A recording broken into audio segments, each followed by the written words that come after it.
Evangelio según San Lucas y de verdad que he de deciros que ya pensaba que el Evangelio de Lucas era importante para mí, pero nunca lo había visto de la forma en que lo he visto cuando lo he estudiado.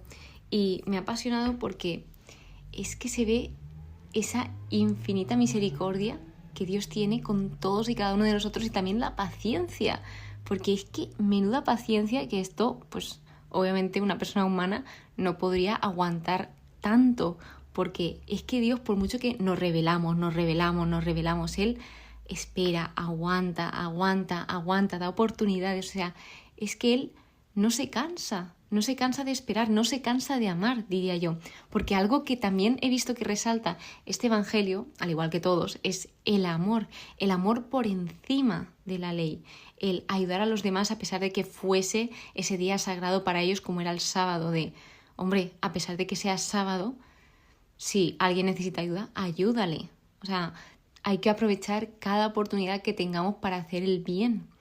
Luego, resuenan palabras, por ejemplo, que se me han quedado de este Evangelio, que son servir, perseverancia, orar, confiar, no tener miedo, preparar, o sea, fidelidad también, porque aquí destaca que quien es fiel en lo poco es fiel en lo mucho.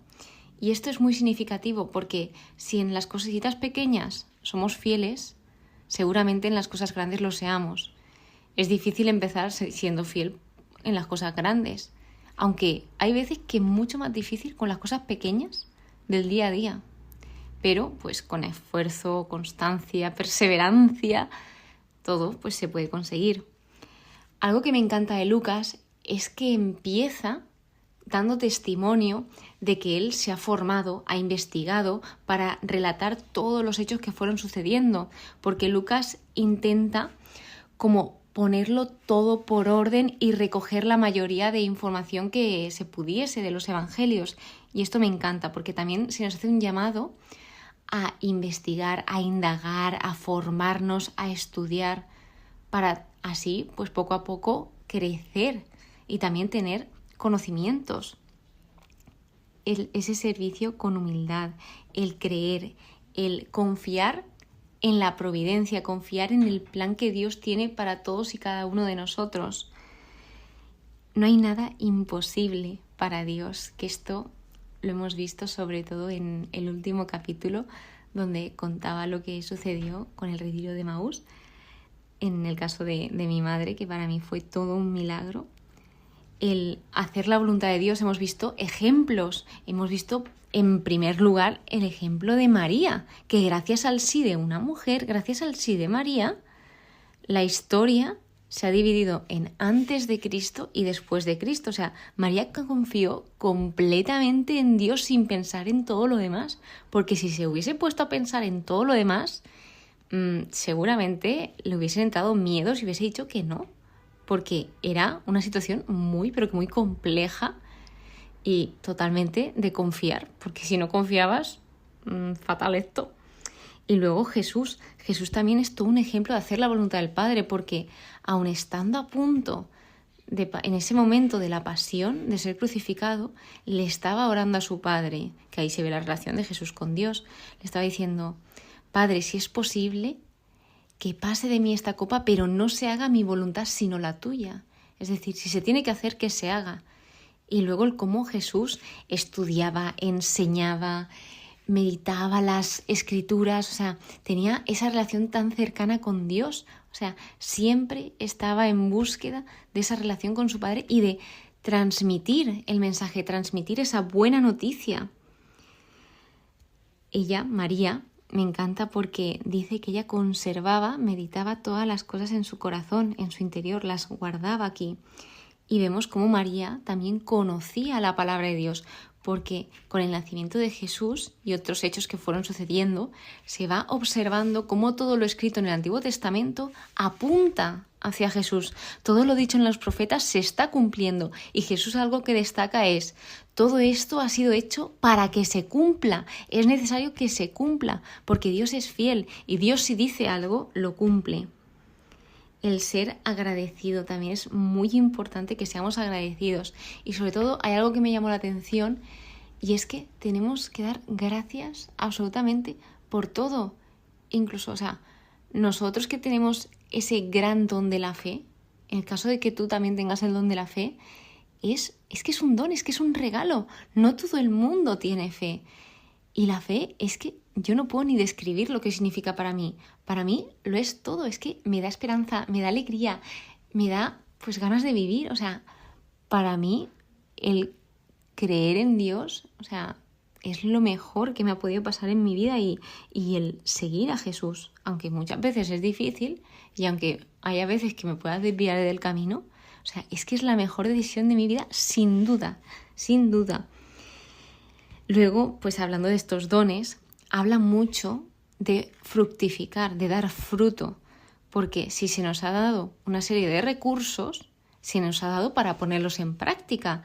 Igual que se nos dice, cuida tu luz interior, a la hora de, si somos luz, no somos luz para escondernos, sino para alumbrar a los demás. Si tú tienes una lámpara, no la pones debajo de un sitio, por ejemplo, de una cama o de una mesa para que no se vea. Tú la pones en un sitio para que alumbre a los demás. Pues esto también viene Jesús a alumbrar a las personas, a darles claridad y a hablar con la verdad por delante. La incomprensión, porque a Jesús no todo el mundo lo comprendía. O sea, muchas veces, seguro que te ha pasado, a mí también me ha pasado, nos hemos sentido incomprendidos de, es que nadie me entiende. Pero es que Jesús también se sintió incomprendido. O sea, el mismísimo Dios, cuando se hizo hombre en Jesús no fue comprendido ni por sus padres, no entendían qué estaba pasando. O sea, y luego también sus discípulos, hubo varios momentos, y está escrito, que no comprendían lo que quería decir Jesús y en algunos casos ni le preguntaban por temor. En el caso de la pasión no le preguntaban porque tenían miedo de lo que pudiese pasar. Entonces, hay algo que también se destaca y es el arrepentimiento. Por ejemplo, en la parábola tan famosa, tan repetida del hijo pródigo, lo que se ve es que el hijo vuelve al padre, pero previamente hay un arrepentimiento y ese arrepentimiento se muestra. Y arrepentirse no es malo, es todo lo contrario, es reconocer que no hemos actuado bien y que tenemos una intención de mejorar. Arrepentirse significa acción, significa hacer algo para cambiar aquello por lo que te estás arrepintiendo. No, yo me arrepiento, pero luego pues sigo actuando igual. Hay una intención que nos puede costar más o menos cambiar esa cosilla, pues sí, pero implica el hacer algo. El conocer las Escrituras es muy importante porque vemos cómo continuamente se nos habla y se nos indican las Escrituras, pero cuando Jesús fue tentado, porque Jesús también fue tentado y Jesús pudo caer en la tentación, pero aún así no lo hizo, porque Jesús vino y Él no pecó. Por eso pudo morir por todos nosotros, que Él se entregó libremente, por voluntad propia, por amor a nosotros, para que nosotros tuviésemos vida y la tuviésemos en abundancia. O sea, Él se sacrificó por nosotros y esto no lo reprocha en ningún momento. O sea, de hecho, esto es algo, pues, feliz, diría yo, alegre, de que gracias a eso somos libres. Entonces, Jesús utilizó las Escrituras como arma contra el diablo, porque muchas veces Jesús lo advierte, vendrán falsos profetas, vendrán falsos cristos, vendrán muchas mentiras. Y por eso es importante esa formación, el leer, informarse. Ojo, cuidado con la sobreinformación, porque sí que es verdad y es totalmente cierto que nos podamos confundir, que nos podamos desorientar porque hay sobreinformación a día de hoy. Entonces hay que saber discernir y si tenemos dudas, preguntar, que no nos dé miedo preguntar. El dar testimonio también es muy importante porque gracias al testimonio de los discípulos muchos creyeron y hubo un momento muy especial grabando estos episodios que fue cuando leí que, claro, muchas personas querían que Jesús se quedase en un pueblo, pero Jesús les dijo que Él había venido a anunciar la buena nueva, que no podían retenerlo ahí. Entonces, a mí me recordó de una situación que me pasó a mí, y es que pues uno de mis mejores amigos, que fue el de los primeros que me acercó a Dios, pues se fue enseguida. O sea, nuestra amistad se construyó en 9 meses aproximadamente. Entonces para mí era ¿y por qué? ¿Y por qué nos pasa esto ahora? ¿Por qué se va? Pero es que al final también tenemos que aprender a no ser avariciosos, al igual que nos han enseñado a nosotros y que hemos disfrutado de la compañía de esas personas. Hay otras personas que tal vez necesiten de estas personas como han necesitado de este amigo mío. Entonces, jolín, hay que valorar eso y también valorar que pues en este caso, irse a una distancia bastante amplia y ahora aún más, pues las sorpresas se vivían mucho mejor, los reencuentros se vivían mucho mejor, o sea que siempre hay algo bueno en todo esto. Hay que pensar en los demás también. Una advertencia con el orar consigo mismo, porque muchas veces podemos pensar que sí, yo es que rezo mucho, que oro mucho, pero ojo, porque a mí lo que me pasó es cuando leí esto me sentí identificada en cuanto a de que un día estaba orando, gracias Señor, y Señor, me pasa esto, me pasa lo otro, no sé qué, no sé cuánto, y de repente digo, ¿y cuándo dejo hablar a Dios yo? O sea, estoy ahí, tucutú, venga a hablar, pero no escucho al Señor. Entonces es como, esto es un reto y le doy gracias al Señor por haberme hecho ver esto. Las bienaventuranzas que les ayudaron a los discípulos a entender claramente lo que significaba ser un seguidor de Jesús. Esto es una decisión diaria, porque hablaba de ese cada día. Algo que aquí nos puede explotar la cabeza, igual que les explotó a aquellos que estaban escuchando a Jesús, es cuando Él dice, amad a vuestros enemigos, rezad por aquellos que os maldicen, o haced el bien a aquellos que no os hacen el bien. O sea, como llamando a no vengarnos, a no tener odio y a responder a ese odio con el amor, que esto es como impensable, porque ¿cómo le voy a hacer bien a una persona que me ha hecho mal? O sea, esto a nadie le puede entrar en la cabeza, pero Jesús nos enseña que sí que es posible y que podemos contar con Él para hacer esto. O sea, es muy difícil, pero a mí me ha pasado en varias ocasiones, ha sido muy duro, otras no he podido porque soy humana, soy débil, caigo, pero, ostras, cuando contestas con amor al odio, se quedan un poco tiesos de decir, ostras, ¿por qué me está contestando así cuando yo le he hablado fatal? O cosas así, ¿sabéis? Entonces eso hace pensar. Y es lógico que haga pensar porque si lo pensáis así de primeras no tiene ningún sentido, pero luego lo piensas y dices, jolín, qué bonito. Se nos enseña a edificar bien, a edificar sobre roca. Y esto Jesús lo enseñaba cuando lo que estaba invitando era a escuchar la palabra de Dios y a practicarla. También cuando leemos la palabra de Dios o cuando la escuchamos, podemos hacernos la pregunta de ¿qué me está diciendo a mí esta palabra? El trabajo en equipo se destaca, que iban los apóstoles de 2 en 2, los discípulos. El contarle nuestras cosas a Dios, que nos sepamos desahogar. Cuando aparece la escena de Marta y María, pues lo que aprendí es que hay que, al igual que hay que dedicarle tiempo a todas las cosas, también hay que dedicarle tiempo a Jesús.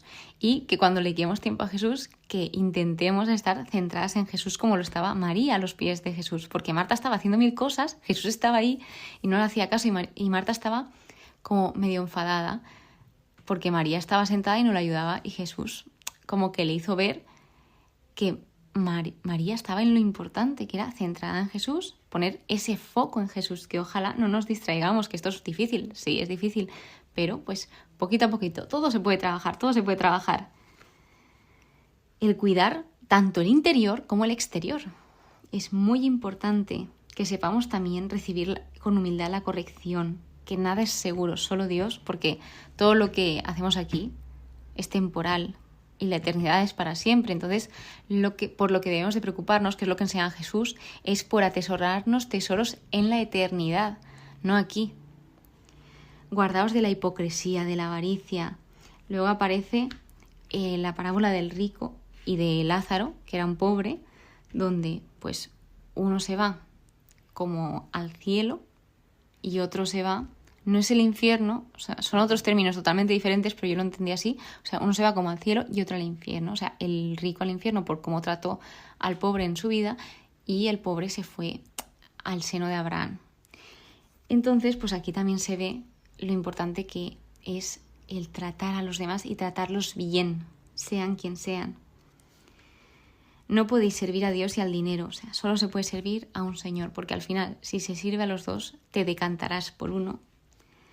Aumentanos la fe, estas cosas que decía, pero esto es impensable humanamente, lo de responder al odio con amor, o sea, ¿cómo? Y esto fue lo que los discípulos le dijeron a continuación, que Señor, pues aumentanos la fe, porque ¿cómo se van a ver capaces de eso ellos? Entonces también se nos enseña esta oración a que el Señor, pues que nos aumente la fe.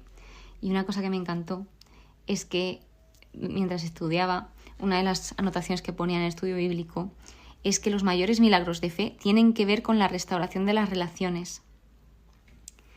Otra pregunta que aprendí haciendo este estudio es que ¿cuál es el obstáculo que tú tienes para seguir a Jesús? ¿Qué es aquello que te está impidiendo seguirlo? ¿O qué es aquello que no te deja avanzar en ese seguimiento de Jesús?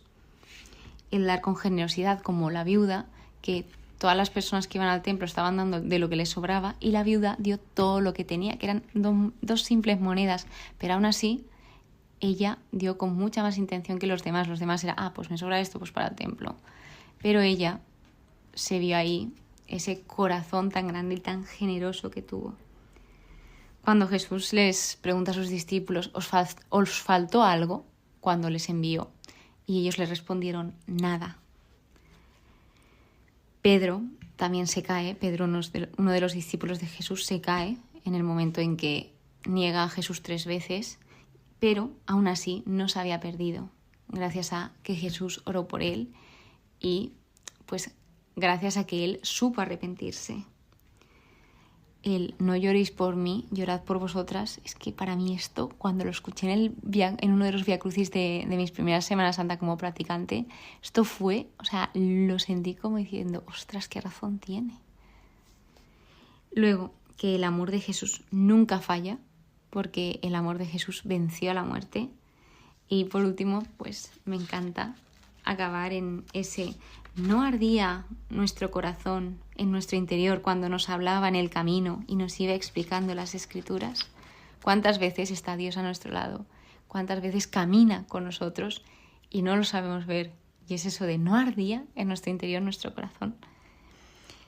Y nada, o sea, sobre todo en la figura de Jesús, pues un gran ejemplo. Jesús en camino, Jesús, como he comentado, enseñaba, ayudaba, oraba, estaba en control, iba a la sinagoga, era cercano y es cercano a la gente, a cualquiera, tiene poder sobre los demonios. Él, antes de tomar una decisión, él oraba, curaba, hacía preguntas, hacía pensar, reflexionar. Destaca la figura de Juan el Bautista, que no lo he comentado, pero me apasionó cuando empezó el Evangelio de Lucas, ese paralelismo que hay con la historia sucedida con Juan el Bautista, sus padres, y con la historia de Jesús, también sucedida a sus padres. O sea, es impresionante que Jesús es verdaderamente Dios y verdaderamente hombre, porque dormía, lloraba, también entró en agonía. Él cuida de su pueblo, respeta, quiere liberarnos, pero de nosotros depende si dejarle o no. Él hace milagros, él destaca esa gran humildad, conoce nuestro interior. O sea, nosotros podemos fingir hacia las personas, ser de una forma, pero delante de Jesús no podemos fingir ser alguien que no somos, porque Él conoce nuestras intenciones, pensamientos, corazón. Dios es bueno, es compasivo, misericordioso, perfecto, es un Dios de vivos. El carácter de Dios es diferente al nuestro. O sea, no podemos esperar que Dios actúe como nosotros porque pues Dios es Dios. Y de nuevo repetir esa paciencia que tiene el Señor, ese llamado a la conversión que se nos hace constantemente, ese llamado a entrar por la puerta estrecha y sobre todo esa alegría de encontrar aquello perdido que tiene el Señor cuando pues encuentra esa oveja perdida, cuando regresa ese hijo que estaba perdido y vuelve a revivir. O sea, cuando Jesús dice: he venido a buscar y a salvar lo que estaba perdido. Y así es Dios. Es que es muy fuerte como el Señor, o sea, es amor. El resumen es eso. Jesús, o sea, Dios es amor. Y esto ha sido todo lo que he aprendido. O sea, me ha encantado. Es que no tengo palabras, ya lo sabéis, es que se me nota. Y nada, Espero que paséis muy, pero que muy buen día. Muchísimas gracias por escucharme, de verdad, muchísimas gracias por seguir y espero que, pues, de nuevo paséis muy, pero que muy buen día. Que Dios os bendiga.